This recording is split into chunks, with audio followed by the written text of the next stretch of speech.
প্রিয় দর্শক, সবাইকে আমন্ত্রণ জানাচ্ছি চ্যানেল 24 এর সাপ্তাহিক নিয়মিত আয়োজন ডিবিএল ফার্মা নিবেদিত হেলথ গাইড মাই মেন্টর অনুষ্ঠানের আজকের পর্বে।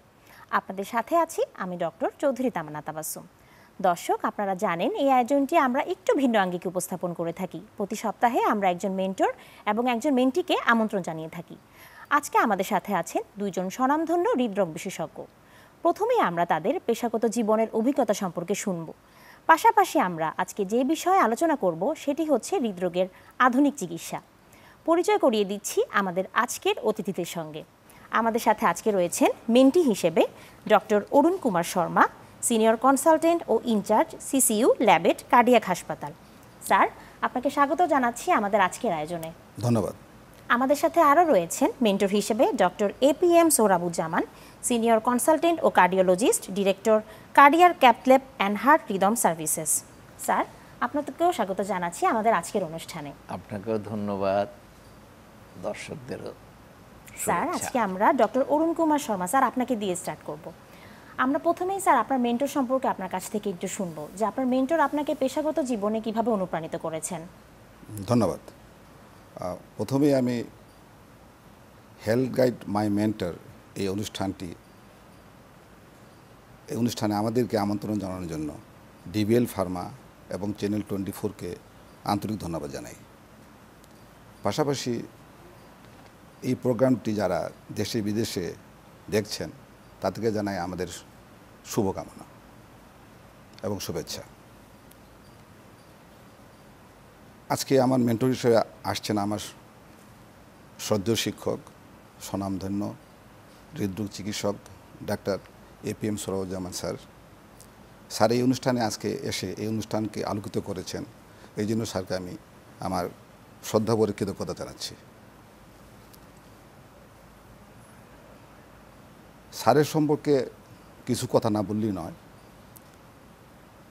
বাংলাদেশের হৃদরোগের চিকিৎসার আধুনিক চিকিৎসার ক্ষেত্রে স্যারের অবদান অনস্বীকার্য।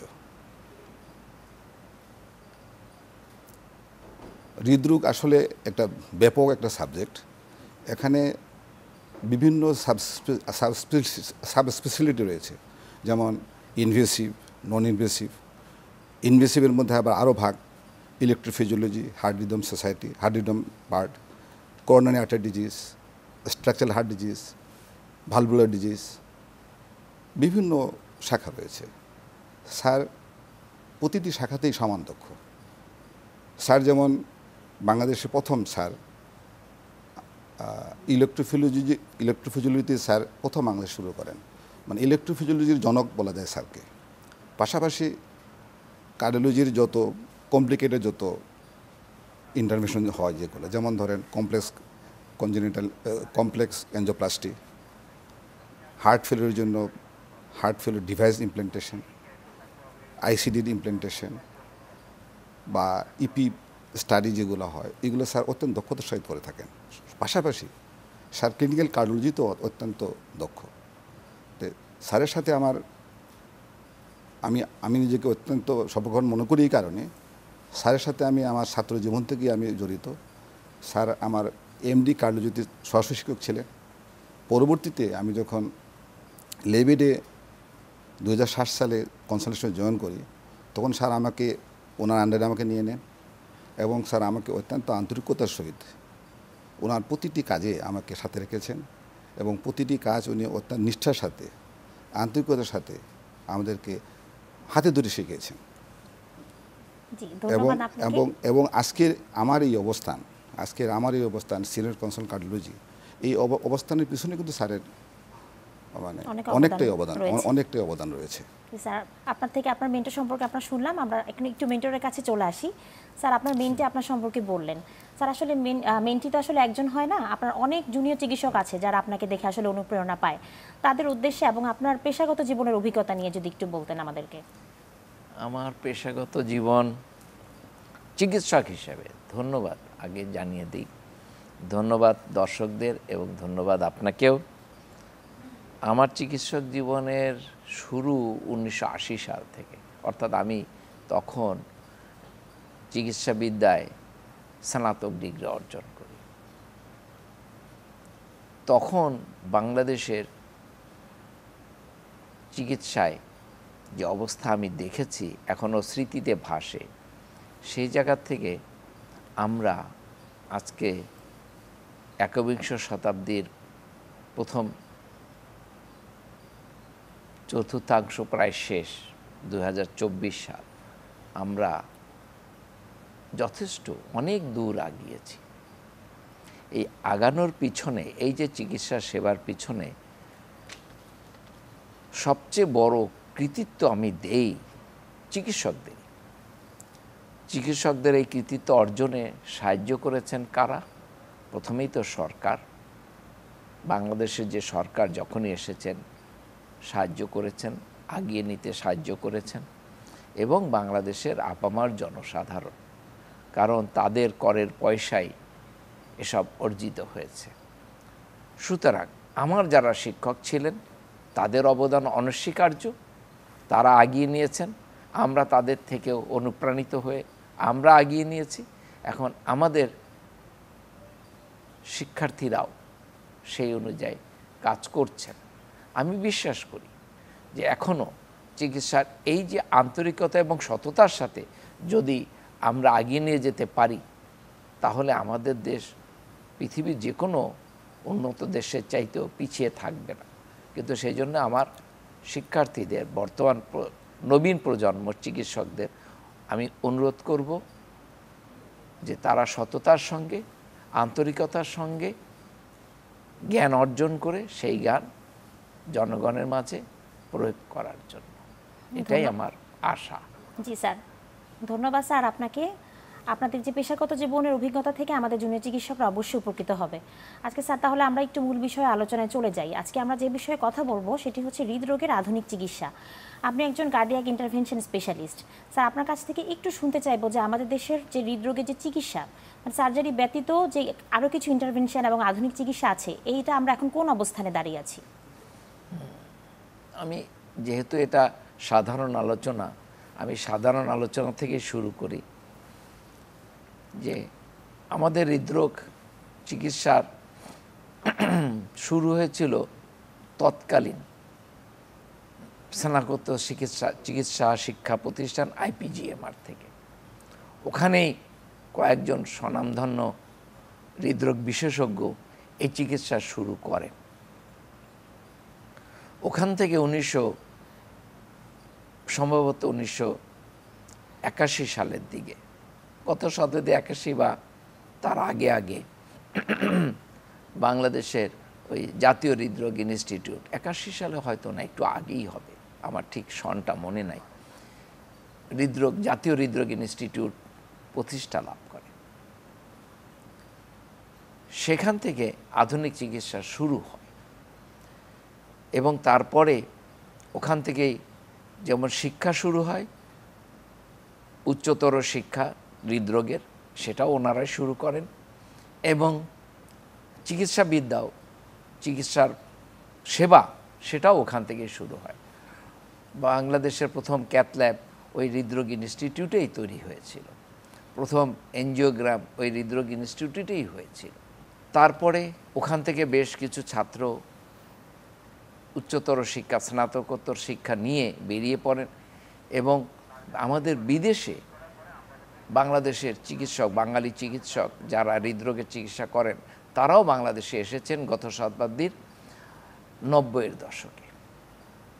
এসে তারা আমাদেরকে শেখানোর চেষ্টা করেছেন, তাদের অবদান অনস্বীকার্য। এই প্রবাসী বাঙালি চিকিৎসকদের অবদানও অনস্বীকার্য।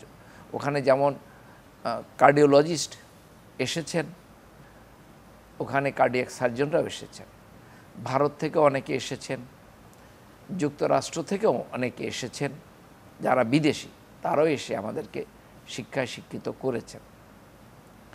এবং এই গত শতাব্দীর 90 দশক থেকে একটি বেশ, আমরা বলতে পারি, একটি উচ্চ লম্ফন দিয়ে আমাদের হৃদরোগ চিকিৎসায় অনেক অগ্রগতি হয়। তারপরও যদি আমরা ধরি যে বর্তমান শতাব্দীর শুরুতে এসে বেশ ভালোভাবে আমাদের দেশের চিকিৎসা, হৃদরোগ চিকিৎসার আধুনিক চিকিৎসাটা শুরু হয়ে যায় এবং গত 24 বছর যদি আমরা ধরি, অনেক বাঙালি আমাদের দেশের চিকিৎসক ছেলেমেয়েরা বিশেষ করে ভারতে, সিঙ্গাপুরে, প্যারিসে, ফ্রান্সে এই উচ্চশিক্ষা লাভ করেছেন। উচ্চশিক্ষা মানে তাদেরকে প্রশিক্ষণ লাভ করেছেন, তারা দেখার সুযোগ পেয়েছেন, বিশেষ করে ভারতে হাতে কলমে কাজ করারও সুযোগ পেয়েছেন। এবং সেই সব শিক্ষকরা আন্তরিকতার সঙ্গে আমাদের বাংলাদেশের তরুণ তরুণীদের শিক্ষিত করেছেন। স্যার, আমরা আধুনিক চিকিৎসা পদ্ধতি সম্পর্কে আরেকটু শুনবো আপনার কাছে। এখন একটা ছোট্ট একটা বিরতির সময় হয়েছে, বিরতি থেকে এসে আমরা আমাদের বিশেষজ্ঞ চিকিৎসকদের সাথে আবার কথা বলবো। দর্শক, একটা ছোট্ট বিরতির সময় হয়েছে, বিরতির পরে এসে আমরা আবারও হৃদরোগের আধুনিক চিকিৎসা সম্পর্কে জানবো। ততক্ষণ পর্যন্ত আমাদের সাথেই থাকুন।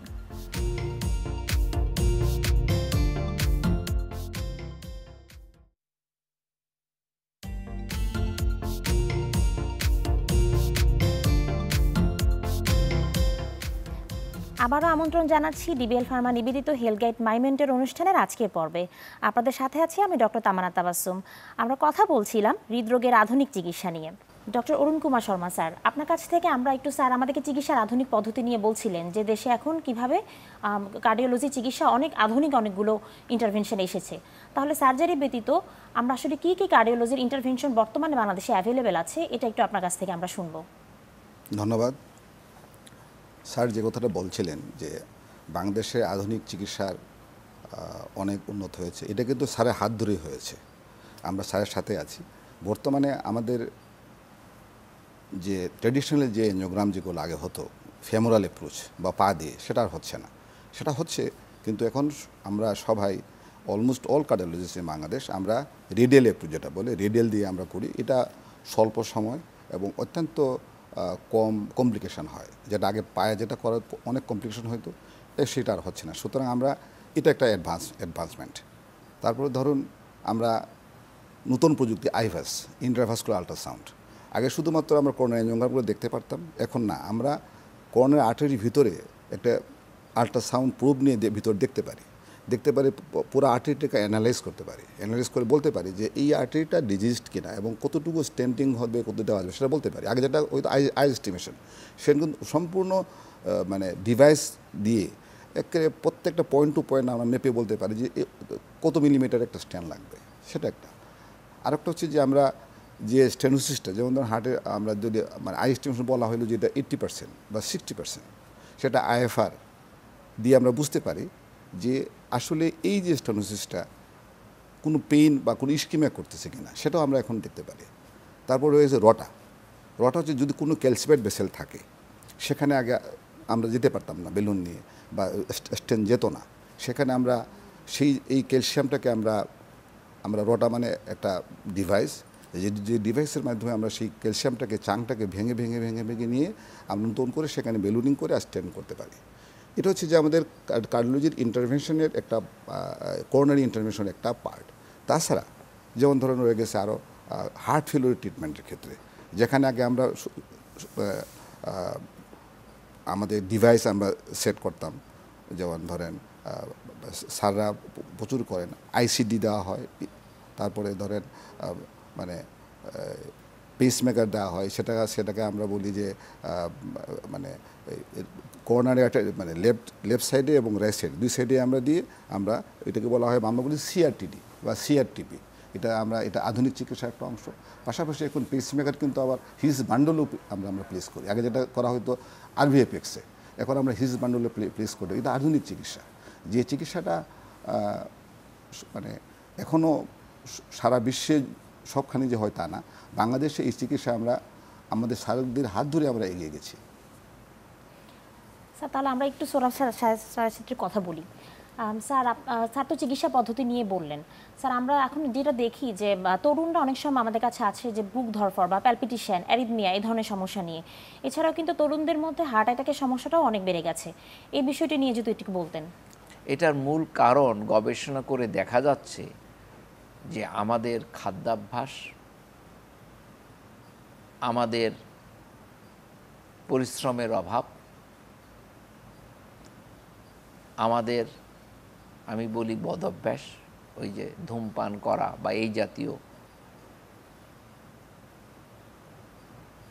খারাপ গ্রহণ করা জিনিসগুলো, এগুলোর সাথে জড়িত।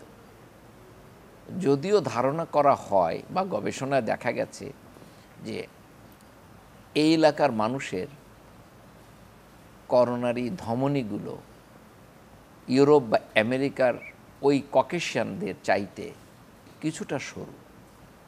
এটা আমরা পরিবর্তন করতে পারবো না, কারণ এভাবেই আমাদের শারীরিক গঠন। কিন্তু যদি আমরা নিয়মিত পরিশ্রম করি, হাঁটি, শরীরকে সতেজ রাখি, খাদ্যাভ্যাসটা পরিবর্তন করি, এবং এই যে ধূমপান জাতীয় যে পদার্থগুলা, তামাক জাতীয় পদার্থগুলা এড়িয়ে চলি, তাহলে হৃদরোগ এই কম বয়সে তরুণদের মধ্যে হৃদরোগের সম্ভাবনা আমরা কমিয়ে ফেলতে পারি। ইভেন যারা প্রবীণ তাদের ক্ষেত্রেও কিন্তু কিছুটা রোগ প্রতিরোধ করা সম্ভব এভাবে। এটা আমরা যেহেতু তরুণের কথা আপনি বললেন, সেই জন্য আমি তরুণদের উদ্দেশ্যে এটা বললাম। জি, এটা হলো সার্বজনীন এইভাবে এই প্রতিরোধগুলা তৈরি করে এই ব্যবস্থাগুলো নেয়ার ফলে উন্নত বিশ্বের সবচেয়ে আগে যারা উপকৃত হয়েছেন সেটা হলো ফিনল্যান্ডের জনগণ এই পদ্ধতি কিভাবে ওরা করেছেন, সমস্ত মানুষকে অনুপ্রাণিত করেছেন, করে তারা এই পদ্ধতিতে সফল হয়েছেন বলে গবেষণায় দেখা গেছে। সুতরাং এগুলো করলে হয়তো তরুণদের মধ্যে আমরাও এই করোনারি হৃদরোগের প্রবণতাটা কমিয়ে আনতে পারি। দ্বিতীয়ত আপনি আর একটা কথা বলেছেন যে এই বুক ধরফরের রোগ, এটাকে আমরা বলি ডাক্তারি ভাষায় অ্যারিথমিয়া। হ্যাঁ, এটাও কিন্তু জন্মগতই। এটাকে প্রতিরোধ করার মতো এখন পর্যন্ত এই অ্যারিথমিয়াগুলোকে প্রতিরোধ করার মতো ব্যবস্থা শুধুমাত্র করোনারি হৃদরোগ থেকে হলে প্রতিরোধ করা যায়। কেননা করোনারি হৃদরোগ প্রতিরোধ করলে এই অ্যারিথমিয়াটা প্রতিরোধ করা যায়, কিন্তু কিছু অ্যারিথমিয়া আছে যেটা জন্মগত, এটা প্রতিরোধ করার উপায় নেই। এখানে আমাদেরকে চিকিৎসায় যেতে হয়। এই চিকিৎসা আমাদের দেশে শুরু হয়েছে 2004 সাল থেকে বলা যায়, তবে পরিপূর্ণভাবে শুরু হয়েছে 2006 সাল থেকে হৃদরোগ হাসপাতালে, জাতীয় হৃদরোগ হাসপাতালে এবং ল্যাবিট কার্ডিয়াক হসপিটালে। এখন বেশ কিছু জায়গায়, বেশ কিছু হাসপাতালে আমাদের চিকিৎসকরা তৈরি হয়েছেন, চিকিৎসা চলছে, এ বিষয়ে চিকিৎসা চলছে। আর যে ডক্টর অরুণ বলছিল যে কতগুলো যন্ত্র ব্যবহার করলে যে করোনারি হৃদরোগ থেকে সৃষ্ট যে অ্যারিথমিয়া সেটাকে প্রতিরোধ করা যায়। যেমন হ্যাঁ, এটাকে আমরা ডাক্তারি ভাষায় বলি বা ইংরেজিতে বলে ডিভাইস, আমাদের এখানে আমরা বলতে পারি কৃত্রিম যন্ত্র। কৃত্রিম যন্ত্রটা যার প্রয়োজন নাই তার নয়, যার প্রয়োজন তাকে ব্যবহার করলে এটাও অনেকটা মানুষকে প্রতিকার দেওয়া যায়। এখন এই যন্ত্রগুলো আবার দুই রকমের হয়। একটা হলো যার এই মানে হার্টের হৃদয়ের সংকোচন প্রসারণ, এই যে আমরা বলি হার্টবিট, এটা যাদের বেশি থাকে তাদের একরকম, আবার কিছু মানুষের আছে যাদের এটা একেবারেই কমে যায়, তাদের আবার আর এক রকম যন্ত্র, কৃত্রিম যন্ত্র ব্যবহার করা যায়। এখন ব্যবহার করার ফলে এবং এই ব্যবহারটা, এই আমরা বলছি ডিভাইস, এইটা কিন্তু বাংলাদেশের এখন প্রায় যত জায়গায়, যত শহরে ক্যাথল্যাব আছে, ডাক্তাররা সেখানে করতে পারছেন। যেটা একটু আগে আপনার সাথে কথা বলছিলাম যে এটা সেই গত শতাব্দীতে এত বেশি প্রচলিত ছিল না, এই শতাব্দীতে এসে আমরা এখানে আগিয়েছি। স্যার, অনেক ধন্যবাদ আপনাকে। আমরা আজকে দর্শকদেরকে অনেক কার্ডিওলজির কিছু আধুনিক চিকিৎসা সম্পর্কে জানাতে পেরেছি এবং উপকৃত করতে পেরেছি বলে বিশ্বাস করি। স্যার, আপনাদের দুজনকেই অনেক ধন্যবাদ ব্যস্ততম সময়ে এসে আমাদেরকে সময় দেওয়ার জন্য। আমরা আয়োজনের একদম শেষ পর্যায়ে চলে এসেছি। দর্শক, আমরা আয়োজনের একদম শেষ পর্যায়ে চলে এসেছি। আজকে আমরা হৃদরোগের কিছু আধুনিক চিকিৎসা পদ্ধতি নিয়ে কথা বলেছি। স্যাররা আমাদেরকে হৃদরোগের এখন দেশে বর্তমানে কি ধরনের আধুনিক চিকিৎসা অ্যাভেলেবেল আছে সে সম্পর্কে একটি ধারণা দিয়েছেন। পরবর্তী এপিসোডে আমরা আরও দুজন বিশেষজ্ঞ চিকিৎসকের সাথে আরেকটি বিষয় নিয়ে কথা বলবো। সবার সুস্থতা কামনা করে আজকের আয়োজন এখানেই শেষ করছি।